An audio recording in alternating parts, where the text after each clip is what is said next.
नमस्कार दोस्तों, स्वागत है आप सभी साथियों का एक स्मार्ट स्टडी पर। साथियों, आरआरबी ग्रुप डी का पेपर चल रहा है और जिनका पेपर अभी बाकी है उनके लिए टॉप 100 साइंस के एक्सपेक्टेड क्वेश्चंस लेकर आए हैं। यानी जिनका पेपर अभी 17, 19, 21, 22, 23, 24, 26 दिसंबर को है और इनके आने वाले शिफ्टों में यानी जिनका सिटी वगैरह नहीं दिख रहा है उन सभी साथियों के लिए बिल्कुल 9th और 10th के एनसीईआरटी से जिन जिन टॉपिक से आपके क्वेश्चंस बन रहे हैं, जो जो क्वेश्चंस आपको आगे के शिफ्टों में पूछा जा सकता है, अब तक परीक्षा जो हुआ है उसके आधार पर मोस्ट एक्सपेक्टेड क्वेश्चंस हैं। ये पूरे 100 क्वेश्चंस बहुत ही कम समय में आपको करवा देंगे। तो जिनका भी पेपर बाकी है आप हमें कमेंट बॉक्स में जरूर बताइए आपका पेपर कब है और किस शिफ्ट में है। जिसका सिटी वगैरह नहीं दिख रहा है वो भी आप हमें कमेंट बॉक्स में जरूर बताना। तो चलिए फिर शुरू करते हैं साथियों। आप कमेंट करके बता देते हैं तो आइडिया लग जाता है साथियों कि कितने बच्चों का सिटी आ गया है, किनका नहीं आया है, तो आप लोग बता देना। और ये बहुत इंपॉर्टेंट मोस्ट एक्सपेक्टेड क्वेश्चन से ध्यान से देखिएगा। क्वेश्चन है, ऊर्जा का 10% का नियम देने वाला वैज्ञानिक कौन थे? आपने पढ़ा होगा जब कोई भी ऊर्जा का स्तर एक ऊर्जा स्तर से दूसरे ऊर्जा स्तर में जाता है तो उसमें 10% की कमी आती है ना, ये आपने पढ़ा है। तो ये जो नियम है ये किसने दिया था? याद रखना, लिंडमैन ने। लिंडमैन करेक्ट आंसर हो जाएगा ऑप्शन नंबर बी। ये क्वेश्चन बहुत इंपॉर्टेंट है, याद रखिएगा। अगला क्वेश्चन है, निम्न में से कौन सा पदार्थ जैव निम्नीकरणीय है? भाई इनमें से कौन सा पदार्थ है जो जैव निम्नीकरणीय पदार्थ है, ये आपको बताना है, यानी बायोडिग्रेडेबल है। तो देखो, कांच का बोतल तो नहीं है, प्लास्टिक का कप भी नहीं है, एल्युमिनियम का फाइल भी नहीं है। ऊन जो है ना साथियों, ये बायोडिग्रेडेबल होता है यानी जैव निम्नीकरणीय होता है। तो ऊन इस क्वेश्चन के लिए आपका करेक्ट आंसर हो जाएगा ऑप्शन नंबर सी। साथियों क्लास कर लोगे ना, बहुत सारे क्वेश्चन हूबहू आपके पेपर में देखने को मिलेंगे, देख लेना आप। ध्यान से देखिए, अगला क्वेश्चन है आपका। और देखो जो करंट अफेयर्स मैंने करवा दिया, आप बोल रहे करंट अफेयर्स कहाँ से पढ़े, बहुत ही हार्ड आ रहा है। भाई हमारे बच्चे जो हमारे स्टूडेंट्स हैं उनको तो हार्ड नहीं लग रहा है, वो हर शिफ्ट में 14-15 क्वेश्चंस जो है अपना करके आ रहे हैं। क्यों? क्योंकि मैं आपको एग्जाम ओरिएंटेड पढ़ा रहा हूँ। जो क्वेश्चंस पूछ रहा है, जहां से क्वेश्चन पूछ रहा है, मैं वही करंट अफेयर्स करा रहा हूँ। आप जाकर देख लो, जब से क्लास स्टार्ट हुआ है अब तक जितनी मैंने करंट अफेयर्स कराए हैं ना, शायद किसी ने कराया होगा पूरे यूट्यूब में, जाकर देख लो पहले। और वो क्लासेस देख कर जाओगे, कोई भी क्वेश्चन नहीं छूटेगा, ये मैं गारंटी देता हूं आपको। ध्यान से देखिएगा, क्वेश्चन है, निम्न प्रकार के ऊष्मा इंजनों में से कार्बोरेटर का प्रयोग किसमें किया जाता है? तो निम्न प्रकार के ऊष्मा इंजनों में से कार्बोरेटर का प्रयोग किसमें किया जाता है? देखो, कार्बोरेटर का प्रयोग हम पेट्रोल इंजन में करते हैं साथियों। करेक्ट आंसर होगा option number B, petrol engine में। आगे देखिए, सौर ऊर्जा को विद्युत ऊर्जा में किसके द्वारा परिवर्तित किया जा सकता है या जाता है? तो भाई सौर ऊर्जा को विद्युत ऊर्जा में कौन बदलता है? Voltaic cell. Option number B इस क्वेश्चन का करेक्ट आंसर हो जाएगा। साथियों क्लास फास्ट करवा रहे हैं क्योंकि एग्जाम टाइम में आपको कम समय में ज़्यादा क्वेश्चंस पढ़ने हैं, ठीक है, बस आपको समय बचाना होता है। नेक्स्ट है, कार की हेडलाइट में उपयोग किया जाने वाला दर्पण कौन सा होता है? बहुत इंपॉर्टेंट क्वेश्चन है, बताइए कार की हेडलाइट में किस दर्पण का प्रयोग करते हैं? याद रखिए, अवतल दर्पण का, ऑप्शन नंबर सी। नेक्स्ट है, वह दूरी जिस पर पृथ्वी की औसत त्रिज्या 1 आर्क सेकंड का कोण अंतरित करती है क्या कहलाती है? साथियों ये बहुत इंपॉर्टेंट क्वेश्चन है, डबल स्टार मार्क कर लीजिएगा। वह दूरी जिस पर पृथ्वी की औसत त्रिज्या 1 आर्क सेकंड का कोण अंतरित करती है, इसको क्या कहते हैं? इसको 1 पारसेक बोलते हैं, याद रखना।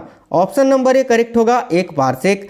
अगला क्वेश्चन है, जब बस अचानक से चलती है तो यात्री को पीछे की ओर धक्का लगता है, किस नियम का ये उदाहरण है? तो न्यूटन के पहले नियम का, जिसको हम जड़त्व का नियम बोलते हैं। भाई आगे देखिए, क्वेश्चन है, बल की प्रकृति का पता हमें किस नियम से चलता है? तो बल की प्रकृति का पता न्यूटन के द्वितीय नियम से चलता है, दूसरे नियम से। ऑप्शन नंबर भी करेक्ट है। पहला नियम जड़त्व का नियम, दूसरा नियम बल की परिभाषा और तीसरा नियम क्रिया प्रतिक्रिया का नियम। आगे देखिए, न्यूटन ने गति के नियम कब दिए थे? ये क्वेश्चन बहुत इंपॉर्टेंट है, बताइए न्यूटन ने जो गति के नियम दिए थे किस वर्ष में दिए थे? देखो करेक्ट आएगा 1887 में। याद रखिए, आपको बता दें कि न्यूटन ने गति के नियम माफ करना, 1887 नहीं, 1687 था ना। हाँ देखिए, 1687 था आपका, ऑप्शन नंबर सी। 1687 में अपनी प्रसिद्ध पुस्तक फिलोसॉफी नेचुरलिस प्रिंसिपिया मैथमेटिका में दिया था। प्रिंसिपिया ये नाम याद रखना, ऑप्शन में आपको प्रिंसिपिया ही देता है, जो कि आपको टिक करना होता है। देखिए क्वेश्चन था, बॉल बियरिंग में कौन सा घर्षण बल काम करता है? तो भाई बॉल बियरिंग जो होता है ना उसमें लोटनिक घर्षण काम करता है, याद रखना, लोटनिक घर्षण बल। ऑप्शन नंबर सी करेक्ट होगा। निम्न में से किसे माध्यम की आवश्यकता होती है? बताइए, इनमें से किसको संचरण के लिए माध्यम की आवश्यकता पड़ती है? सिंपल सी बात है, ध्वनि तरंगों की, क्योंकि ध्वनि तरंग अनुदैर्ध्य तरंग होती हैं और इनको चलने के लिए जो है ना माध्यम की आवश्यकता पड़ती है, क्योंकि ध्वनि तरंग जो होती है निर्वात में नहीं चल सकती है, निर्वात को पार नहीं कर सकती है। देखिए, जब माध्यम के कण के कंपन की दिशा तरंग के गति की दिशा के अनुदिश हो तो वह क्या कहलाता है? काफ़ी इंपॉर्टेंट क्वेश्चन है साथियों, इसको अनुदैर्ध्य तरंग बोलते हैं। ऑप्शन नंबर ए अनुदैर्ध्य तरंग। देखिए, अनुप्रस्थ जो होती है ना ये प्रकाश तरंगे होती हैं, जो प्रकाश तरंगे होती हैं उनको हम अनुप्रस्थ बोलते हैं, ध्वनि तरंगों को अनुदैर्ध्य बोलते हैं, याद रखिएगा। माध्यम का कण 1 सेकंड में जितनी बार कंपन करता है वह क्या कहलाता है? साथियों, माध्यम का कण 1 सेकंड में जितनी बार कंपन करता है ना उसको आवृत्ति बोलते हैं, यानी फ्रीक्वेंसी बोलते हैं, याद रखना। माध्यम का कण 1 सेकंड में जितनी बार कंपन करता है उसको फ्रीक्वेंसी यानी आवृत्ति कहते हैं। कोई कण एक कंपन को पूरा करने में जो समय लेता है उसे क्या कहते हैं? देखिए, कोई कण एक कंपन को पूरा करने में जो समय लेता है ना उसको आवर्तकाल बोलते हैं। पूछे जा रहे हैं ध्वनि से भर भर के, जो आपका साउंड वाला चैप्टर है फिजिक्स से भर भर के क्वेश्चंस आ रहे हैं, ध्यान से देखिएगा, ये मोस्ट एक्सपेक्टेड क्वेश्चंस है आपके लिए। ध्वनि का तारत्व यानी पिच किस पर निर्भर करता है? ध्वनि का तारत्व जो है ना पिच, ये किस पर निर्भर करता है? तो उसकी आवृत्ति पर यानी फ्रीक्वेंसी पर। Option number B correct answer होगा। आगे देखिए, बहुत इंपॉर्टेंट क्वेश्चन है, डबल स्टार मार्क कर लीजिएगा। ये क्वेश्चन अब तक 2 से 3 बार रिपीट आपका हो चुका है आपके पेपर में। एम द्रव्यमान का एक पिंड जो आर वृत्त की त्रिज्या में घूम रहा है, तो निम्न में से कौन अभिकेंद्री बल का सही सूत्र होगा? याद रखना, mv²/r। ठीक है, यानी करेक्ट आंसर हो जाएगा ऑप्शन नंबर डी, mv²/r। देखिए, बड़ा ही इंपॉर्टेंट क्वेश्चन है। 10 kg द्रव्यमान की एक वस्तु जो कि 4 मीटर प्रति सेकंड के साथ त्वरित होती है, उस दर पर लगने वाला बल कितना होगा? फोर्स होता है साथियों m × a। m का मान दिया हुआ है 10 kg और एक्सेलरेशन यानी त्वरण का मान दिया हुआ है 4 मीटर प्रति सेकंड। दोनों को जब आप सॉल्व करोगे तो 40 न्यूटन आपका मान निकल के आ जाएगा। Option number C correct answer है।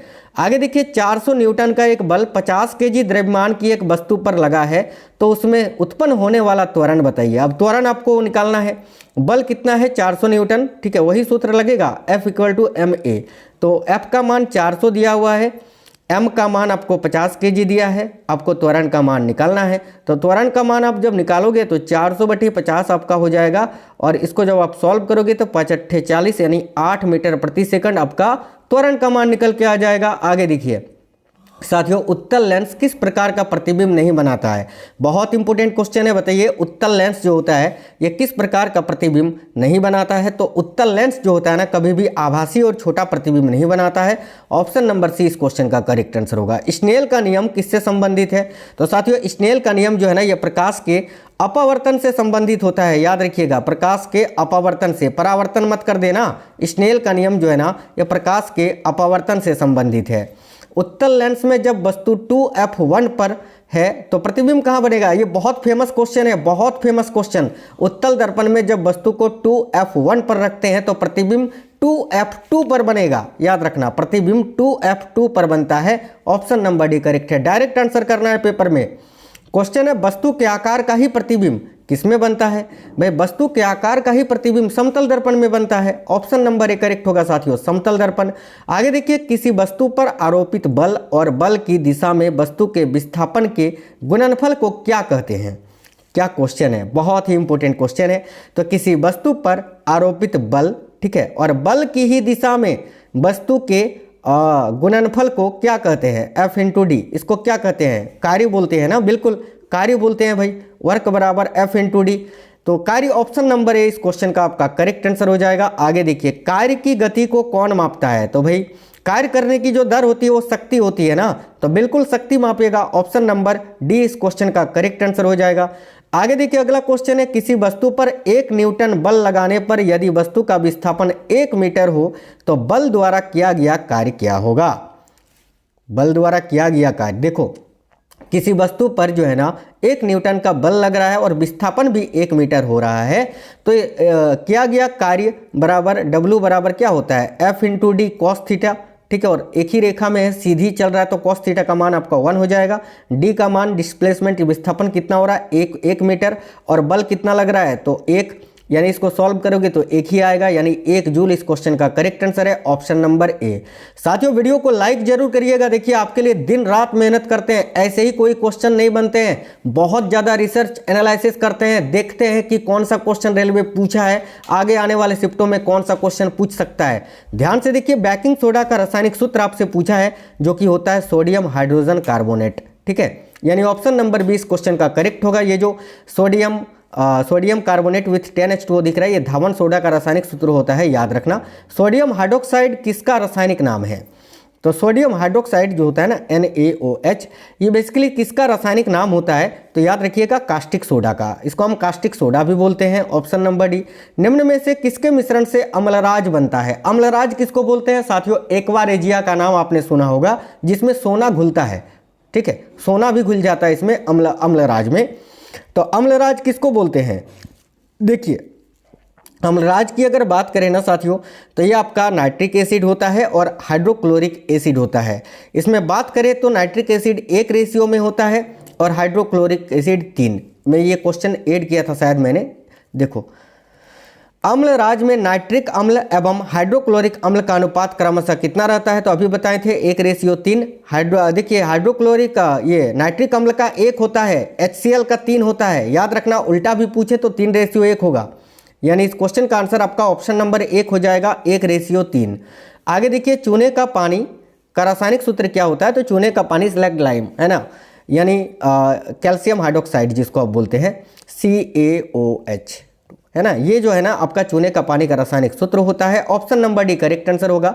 हाइड्रोजन तत्व की सबसे बाहरी कक्षा में इलेक्ट्रॉन कितने होते हैं, तो हाइड्रोजन तत्व की सबसे बाहरी कक्षा में कितने इलेक्ट्रॉन रहते हैं साथियों, सिंपल सा क्वेश्चन है, बताइए। 1 ही रहेगा ना, बिल्कुल 1 रहता है, ऑप्शन नंबर ए इस क्वेश्चन का करेक्ट होगा। 1 2n² में n का अर्थ क्या है, तो साथियों मैंने आपको बताया था KLMN 4 कोष होते हैं, इसका नंबरिंग होता है 1 2 3 4, और ये जो कक्षाएं होती हैं, ये जो इसका सूत्र होता है निकालने का 2n²। ये n क्या दर्शाता है, तो कक्षा स्तर या ऊर्जा स्तर दोनों को ही, तो ऑप्शन नंबर डी AOB दोनों करेक्ट आंसर हो जाएगा।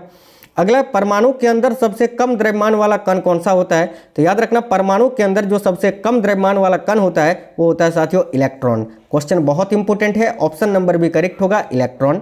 नाभिक की खोज रदरफोर्ड द्वारा किस प्रयोग से की गई थी, बहुत ही इंपॉर्टेंट क्वेश्चन है, देखिए करेक्ट आएगा अल्फा कण प्रकीर्णन से, option number C correct answer होगा। निम्न में से कौन सी धातु का गलनांक उच्च होता है, बताइए इनमें से कौन सी धातु है जिसका गलनांक भाई उच्च होता है, तो याद रखिएगा लोहा का, करीब 770 डिग्री सेल्सियस होता है, याद रखना, option number B correct answer होगा, लोहा का। आगे देखिए, निम्न में से कौन सी धातु की तन्यता अधिक है, तन्यता हम किसको बोलते हैं, जिसको पतला से पतला तार में ढाला जा सके, और सबसे अधिक तन्यता होती है सोना का, ऑप्शन नंबर सी करेक्ट होता है। एक होता है आपका आघात वर्धनता, वो क्या होता है, तो धातुओं को पीट कर पत्थर बनाना, पतला करना। धातु ऑक्साइड की प्रकृति कैसी होती है, याद रखिए जो धातु का ऑक्साइड होता है ना, तो साथियों धातु का जो ऑक्साइड होता है जैसे कैल्शियम ऑक्साइड, तो धातु की जो प्रकृति होती है ना वो क्षारीय होती है, ऑप्शन नंबर ए करेक्ट आएगा, क्षारीय। अगर बोरेक्स या सुहागा कौन सी धातु का यौगिक है, देखिए बोरेक्स का सूत्र आपको याद होना चाहिए, बोरेक्स का सूत्र थोड़ा लंबा चौड़ा होता है, देखिए Na2B4O7 विथ 10H2O, ठीक है, ये जो है ना बोरेक्स का सूत्र होता है। ये देखो इनमें से किस धातु का ये यौगिक है, तो आप देख पा रहे हैं सोडियम का है, तो ऑप्शन नंबर बी करेक्ट होगा साथियों, सोडियम का। वह यौगिक जिसे क्विक लाइम भी कहा जाता है, क्विक लाइम किसको बोलते हैं, क्विक लाइम साथियों किसको बोलते हैं, कैल्शियम ऑक्साइड को बोलते हैं, तो ऑप्शन नंबर डी करेक्ट आएगा, कैल्शियम ऑक्साइड। देखिए कैल्शियम हाइड्रोक्साइड जो होता है ना, इसको स्लैग्ड लाइम बोलते हैं, ये आपको याद रखना है, स्लैग्ड लाइम है ना। आगे देखिए, कार्बन में संयोजी उत्तकों की संख्या कितनी होती है, तो साथियों 4 होती है भाई, ऑप्शन नंबर भी करेक्ट होगा, 4 याद रखना। मानव मस्तिष्क में स्मरण क्षमता पाई जाती है किसमें, देखिए मैं आपको यहाँ एक्सप्लेन ज़्यादा नहीं कर रहा हूँ, डायरेक्ट आंसर बता रहा हूँ, क्योंकि ये डायरेक्ट क्वेश्चन आपके पेपर में आएंगे, ठीक है, और अभी आपको कम समय में पढ़ने हैं, इसीलिए ज़्यादा वीडियो लंबी ना हो, इसीलिए आपको क्विक फास्ट रिवीजन करवा रहे हैं। तो मानव मस्तिष्क में स्मरण क्षमता कहाँ पाई जाती है, सेरिब्रम में, जिसको बुद्धि एवं चतुराई का केंद्र कहा जाता है, याद रखना। नेक्स्ट है, हृदय के बाएं भाग में कौन सा रक्त होता है, तो हृदय का जो बायां भाग होता है ना, उसमें साथियों शुद्ध रक्त होता है, ऑप्शन नंबर ए करेक्ट आएगा शुद्ध रक्त। बिना एंजाइम वाला पाचक रस कौन सा है बताइए, इनमें से कौन सा पाचक रस है जिसमें कोई भी एंजाइम नहीं पाया जाता है? देखो करेक्ट आएगा पित्त रस में यानी बाइल जूस में। नेक्स्ट क्वेश्चन है रक्त में कौन सी कोशिकाएं नहीं पाई जाती है? तो रक्त में भाई श्वेत रक्त कोशिकाएं, लाल रक्त कोशिकाएं ये तो पाई जाती हैं। इसके अलावा बी लसिका कोशिका भी पाई जाती है। उपकला कोशिका नहीं पाया जाता है क्योंकि ब्लड में संयोजी उत्तक पाया जाता है, कनेक्टिव टिश्यू, उपकला नहीं। Option number C correct answer हो जाएगा। ग्लूकोज का ग्लाइकोजन में परिवर्तन कहाँ होता है भाई बताइएगा, ग्लूकोज का ग्लाइकोजन में परिवर्तन कहाँ होता है? देखो ऑप्शन नंबर ए करेक्ट होगा, लीवर यानी यकृत में। इनमें से कौन सा सहजीवी नाइट्रोजन यौगिकीकरण जीवाणु है? ये बहुत ही इंपॉर्टेंट क्वेश्चन है साथियों। कौन सा सहजीवी है जो नाइट्रोजन यौगिकीकरण जीवाणु है? याद रखिएगा नाम राइजोबियम। राइजोबियम करेक्ट आएगा ऑप्शन नंबर डी। जीवों में आनुवांशिक लक्षण संतान में लाए जाते हैं किसके द्वारा? तो जीवों में जो आनुवांशिक लक्षण होते हैं ना, ये संतान में किसके माध्यम से आता है? क्रोमोसोम के द्वारा। ऑप्शन नंबर सी गुणसूत्र क्रोमोसोम। मेंडल ने किस पौधे पर संकरण यानी क्रॉस करा था? तो करेक्ट आएगा गार्डन पी पर। गार्डन पी किसको बोलते हैं? तो मटर का ही साइंटिफिक नेम है ना। ऑप्शन नंबर डी करेक्ट होगा। कोशिका का सबसे पहले पता किसने वो कब लगाया था? तो कोशिका की खोज सबसे पहले जो है ना 1665 में हुई थी और किसने की थी? रॉबर्ट हुक ने। एक क्वेश्चन पूछा जाता है कि रॉबर्ट हुक ने जो कोशिका खोजा था वो डेड था या लिविंग था? तो याद रखना डेड सेल थी, वो मृत कोशिका थी। ठीक है, आगे देखिए ग्लूकोज का रासायनिक सूत्र क्या होता है? बहुत इंपॉर्टेंट क्वेश्चन है साथियों। और ग्लूकोज का रासायनिक सूत्र क्या होता है? तो याद रखना C6H12 और O6 है ना, C6H12O6 यानी करेक्ट आंसर होगा ऑप्शन नंबर सी। आगे देखिए किस कोशिका अंग से लाइसोसोम बनता है? तो भाई कौन सा कोशिका का अंग है जहां से लाइसोसोम का निर्माण होता है? याद रखिए गोल्जी काय से। ऑप्शन नंबर बी करेक्ट होगा गोल्जी काय। लाइसोसोम को आत्महत्या की थैली, पाचन थैली भी कहा जाता है, याद रखना। सर्च लाइट का परावर्तक कौन सा है? तो साथियों सर्च लाइट जो होता है ना, इसका परावर्तक क्या होता है? तो याद रखिएगा अवतल दर्पण। करेक्ट है ऑप्शन नंबर सी। नेक्स्ट है रेनवियर के नोड्स सूक्ष्म रिक्त स्थान होते हैं जो कि किसमें पाया जाता है? तो रेनवियर के नोड्स सूक्ष्म रिक्त स्थान होते हैं जो कि साथियों मायेलिन कृत एक्सोन में पाए जाते हैं। ऑप्शन नंबर डी करेक्ट होगा। निम्न में से किस अभिक्रिया द्वारा उच्च प्रतिक्रिया वाली धातुओं का निष्कासन होता है? तो देखिए कई बार मैंने पढ़ाया है इलेक्ट्रोलाइसिस विधि के द्वारा। ऑप्शन नंबर सी। नेक्स्ट है यदि आप एक दर्पण में देखते हैं और पाते हैं कि प्रतिबिंब आपसे छोटा है तो दर्पण किस प्रकार का होगा? भाई सिंपल क्वेश्चन है, उत्तल दर्पण में प्रतिबिंब आपसे छोटा बनेगा।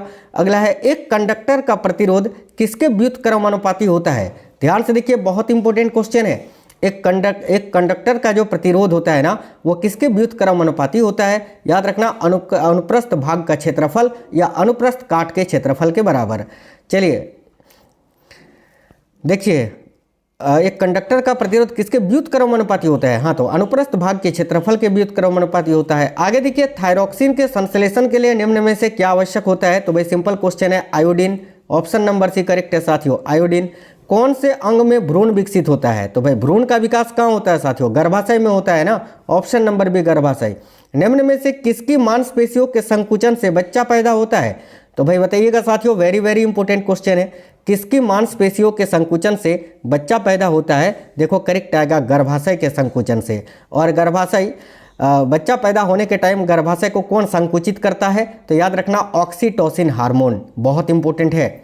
नेक्स्ट है मासिक चक्र की किस अवधि में LH तथा FSH जो होता है ये उच्चतम स्तर प्राप्त करते हैं? तो चक्र के मध्य में, यानी हम कह सकते हैं कि 14वें दिन। ठीक है, आगे देखिए नेक्स्ट क्वेश्चन है मानव में निषेचन की क्रिया कहाँ संपन्न होती है? वेरी वेरी इंपॉर्टेंट क्वेश्चन है। करेक्ट आएगा फेलोपियन ट्यूब में यानी डिंब वाहिनी में। Option number B. मेंडल ने अपने प्रयोग के दौरान अभिलक्षणों के कितने जोड़े चुने थे? याद रखना साथियों 7 जोड़े चुने थे। ऑप्शन नंबर बी करेक्ट है। मेंडल ने अपने प्रयोग के दौरान अभिलक्षणों के कितने जोड़े चुने थे? तो भाई 7 जोड़े। अगला क्वेश्चन है बीपीआरसी लक्षणों के युग्म को कोडित करने वाले जीन को क्या कहा जाता है? ये हेरिडिटी वाले चैप्टर का ही क्वेश्चन है, ध्यान से देखिएगा।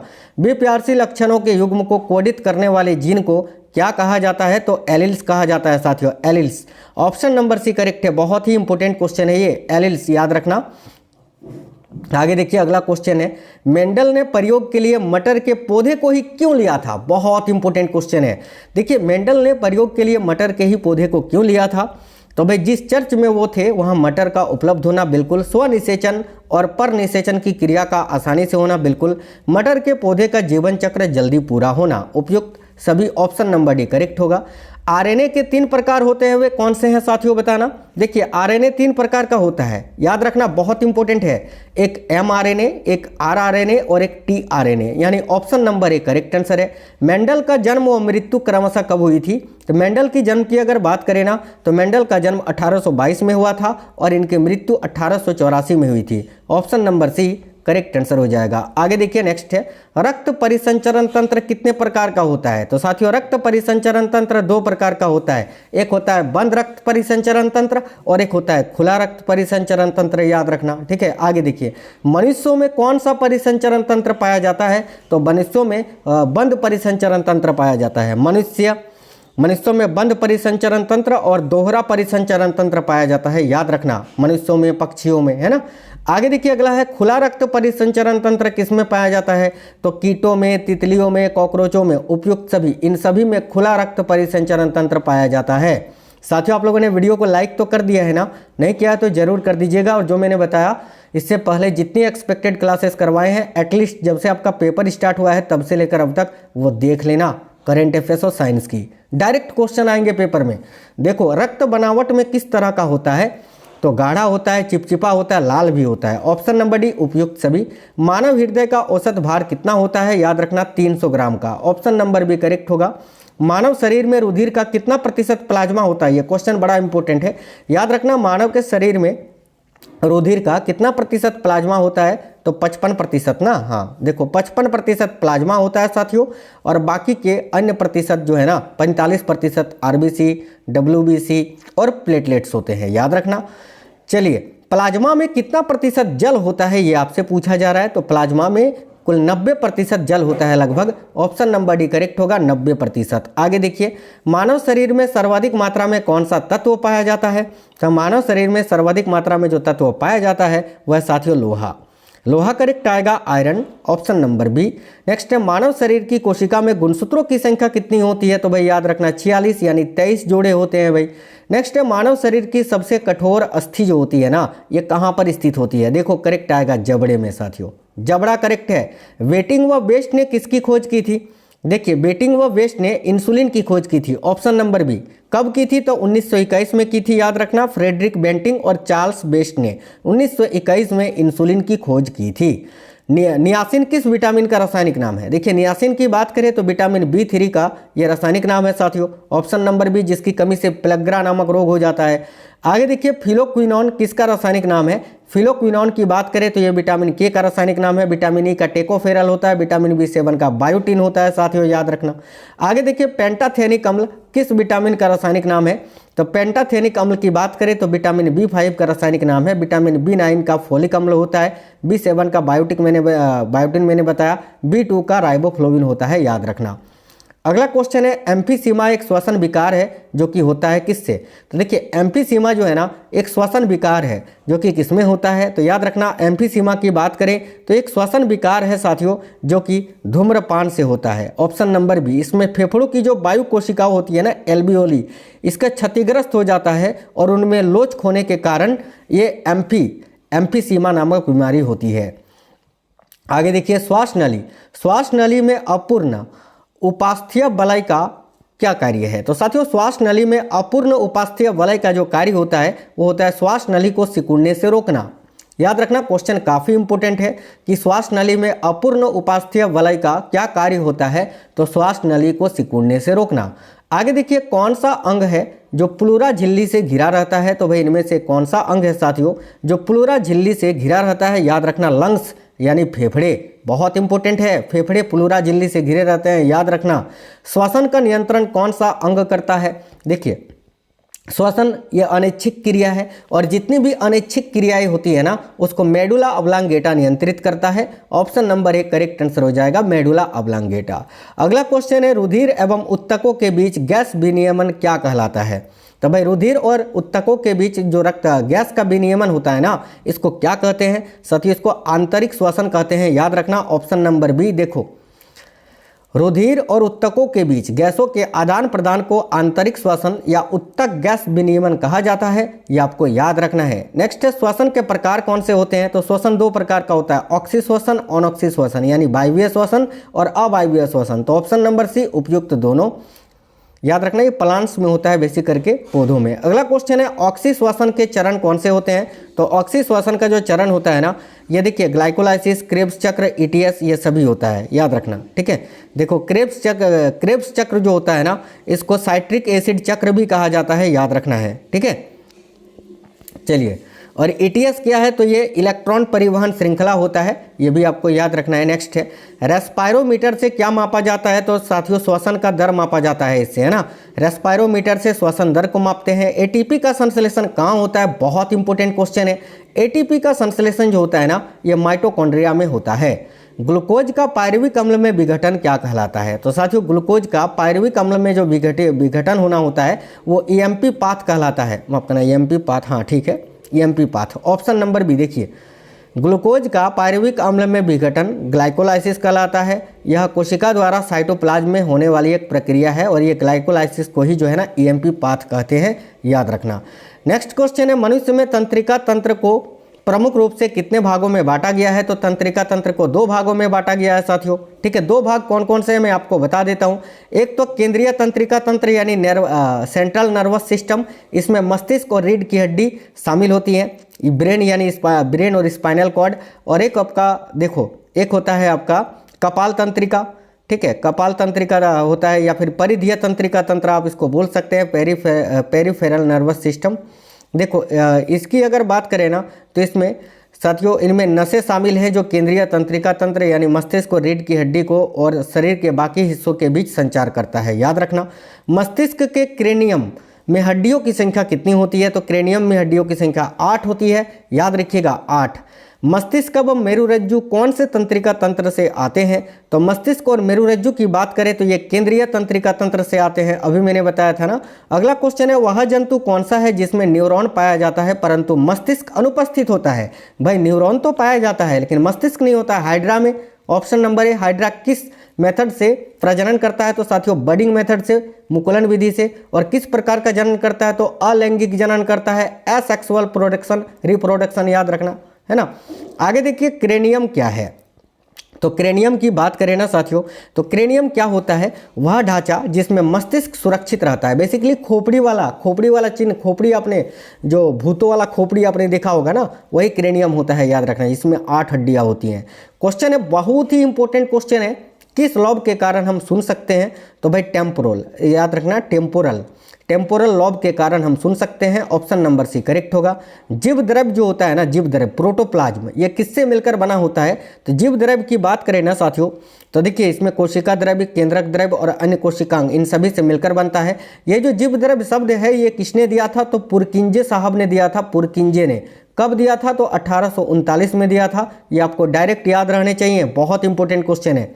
एक कोशिकीय जीव का उदाहरण इनमें से कौन सा है, तो देखो अमीबा, यूग्लिना, पैरामीशियम, ये सभी जो है ना एक कोशिकीय जीव का उदाहरण है। साथियों एक कोशिकीय जीव जो होते हैं किस मेथड से अपना प्रजनन करते हैं, तो याद रखना बाइनरी फ्यूजन से। देखिए कोशिका भित्ति किसमें पाई जाती है, तो कोशिका भित्ति की बात करें ना, तो कोशिका भित्ति पादप में पाया जाता है और जीवाणु में, विषाणु में नहीं। तो ऑप्शन नंबर डी, ए वो बी दोनों, ठीक है। सेल वाल के बारे में पूछा गया था। एक क्वेश्चन है अंत प्रद्रव्य जालिका की खोज किसने की थी। जो एंडोप्लाज्मिक रेटिकुलम होता है ना, ये दो प्रकार का होता है। एक होता है रफ एंडोप्लाज्मिक रेटिकुलम जहां पर राइबोसोम यानी प्रोटीन का निर्माण होता है। एक होता है स्मूथ एंडोप्लाज्मिक रेटिकुलम जहां पर वसा और लिपिड्स का निर्माण होता है ना, जो वसा और लिपिड से बने होते हैं। बेसिकली आपको बताना है अंत प्रद्रव्य जालिका की खोज किसने की थी। देखो करेक्ट आएगा के.आर. पोर्टर ने की थी। Option number B correct answer है।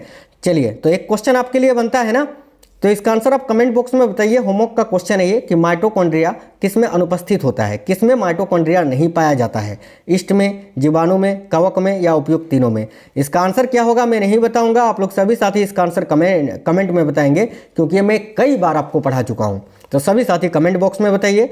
साथ ही में बताना आपका पेपर कब है और किस शिफ्ट में है। और साथियों जो जहाँ से पढ़ रहा है उससे मतलब नहीं है, आपको जो मैं करेंट अफेयर्स पढ़ा रहा हूँ वो पढ़ के जाओगे ना, आपका साथियों देखो बहुत अच्छा स्कोर होगा। मैं बता रहा हूँ 14-15 क्वेश्चन आप इजीली सॉल्व कर लोगे, और जो 10 से ज़्यादा करेंट कर लेगा ना वो बहुत ही अच्छी स्थिति में रहेगा। तो वीडियो को लाइक शेयर जरूर करना और करंट अफेयर्स की जितनी भी क्लासेस कराए हैं एक्सपेक्टेड वाले जाकर देख लो। तो मिलते हैं नेक्स्ट वीडियो में। जय हिंद साथियों, वंदे मातरम।